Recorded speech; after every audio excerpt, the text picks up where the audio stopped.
안녕하세요, 솔로이스포츠입니다. 어제 진행된 KT 롤스터 대 리브 샌드박스전에서 리브 샌드박스가 멋진 업셋을 만들어냈습니다. 1세트에서는 에이밍 선수가 케이틀린으로 DPS 1092라는 괴랄한 딜을 쑤셔박아 승리했지만 2세트에서는 그 유명한 대퍼타임과 아이스 선수가 아펠리오스 궁으로 불꽃놀이를 만들어 대역전극이 만들어졌습니다. 아펠리오스 화염포의 막강한 위력은 마치 과거 2020 서머 샌드박스 대 서레원 프린스전의 하이브리드 선수의 플레이가 기억날 정도였습니다. 이번엔 화염포로 재미본 팀이 바로 1년 반 전에 당한 샌드박스라는 것이 재밌는 요소입니다. 마지막 세트는 최근에 보지 못한 피오라, 렉사이, 이렐리아, 루시안 나미 등이 나오며 조금 색다른 경기가 진행됐습니다. 하지만 탑을 제외한 나머지 라인, 특히 정글에서 활약을 못해 KT의 조합이 썩어버렸고 리브 샌드박스는 성장이 잘된 다이애나와 이렐리아로 잡아먹으며 매치승을 가져왔습니다. 최근 MB 선수 대신 서브였던 아이스 선수가 주전으로 발탁되며 팬분들은 그래도 카엘 선수와 합을 맞춘 MB 선수가 더 낫지 않겠냐는 불안이 이어졌지만 선수 본인의 첫 승과 첫 POG를 모두 가져오며 이런 걱정을 불식시켰습니다.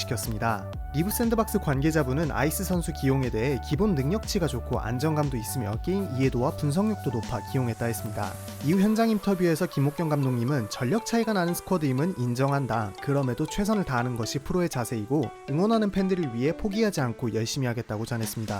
크로코 선수는 인터뷰에서 세트 7연패로 팀 분위기가 안 좋았고 트러블도 있었지만 오늘 경기를 이겨 매우 기분이 좋으며 3세트는 자신감 있는 챔피언들을 꺼낸 것이라 말했습니다. 또한 오늘 역전의 주인공은 서포터 카엘 선수이며 하나생명과의 경기는 2대1로 자신들의 승리를 점쳤습니다. KT 롤스터는 분명 라스칼과 에이밍 선수의 확실한 캐리력을 보여줬으나 중간중간 아쉬운 모습을 보여주는 아리아 선수, 세트를 잡았을 때와 잡지 못했을 때 기량 차이가 보이는 라이프 선수, 그리고 커즈 선수의 내려간 폼이 고쳐야 할 점으로 보입니다. 특히 커즈 선수는 서브로 지냈던 기간이 길어서인지 아니면 다른 이유에서인지 특유의 기발한 정글 동선을 보여주지 못하고 적에게 지속적으로 노출되는 모습을 보여줬으며 광동 프릭스의 엘림 선수를 제외한 다른 정글로와는 판정패를 당하고 있다는 평가가 많습니다. 특히 현 메타에서 초반 정글의 역할이 게임 흐름을 바로잡는 데 가장 큰 기여를 하는 만큼 이 부분은 빠르게 보완되어야 할 것으로 보입니다.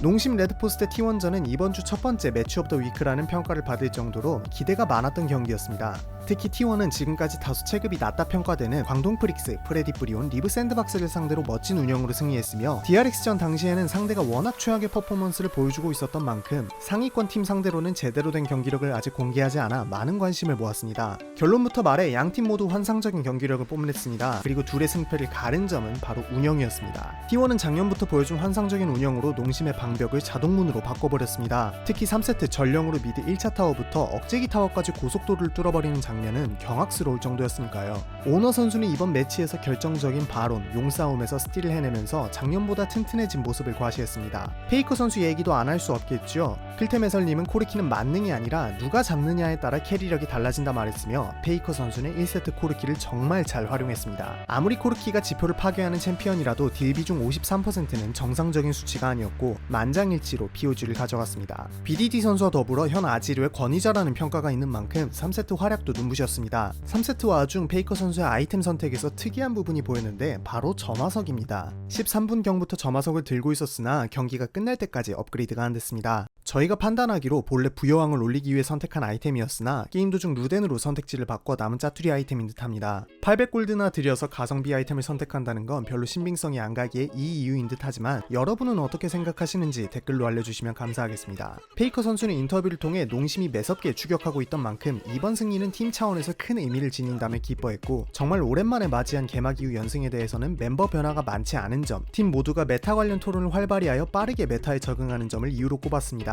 다만 아직은 팀 운영에서 보완할 부분이 많고 자신감이 넘쳐 손해보는 부분이 아쉽다며 이런 부분들을 보완해 담원기아를 잡아내겠다 다짐했습니다. 오너 선수도 인터뷰에서 담원기아를 2대0으로 잡아내겠다 다짐했습니다. 특히 작년 캐니언 선수에게 많이 졌다며 복수의 칼날을 그동안 갈아왔음을 밝혔습니다. 현재 오너 선수가 가장 자신 있어 하는 픽은 신짜오라고 하며 아시안게임 출전에 관해서는 욕심은 있으나 성적 1순위가 최우선이다. 그리고 이러면 자연스럽게 국가대표가 따라올 것이라 밝혔습니다. 농심 레드포스는 두 개의 단점이 두드러졌습니다. 하나는 운영이 부족하다는 점과 두 번째는 스토브리그에서 불안 요소라 평했던 선수들의 기복 문제였습니다. 특히 3세트 블리츠크랭크로 라인전에서 좋은 모습을 보여준 피터 선수는 운영 단계에서 캐리아 선수에게 밀려 시야 주도권을 빼앗겨버렸고 시야가 없어진 그랩 챔피언은 급격히 할 수 있는 게 없어졌습니다. 하지만 그럼에도 농심은 생각 이상으로 높은 체급을 보여줬습니다. 이에 여론은 담티젠 3강 체제가 아닌 담티젠농 4강 체제 혹은 젠티 2황, 담농 2강 체제로 리그가 흘러가고 있다는 말이 나오고 있으며 농심은 확실히 작년보다 매운맛이 살아난다는 평이 많습니다. 오늘 보여드릴 내용은 여기까지입니다. 영상 시청해주셔서 감사합니다.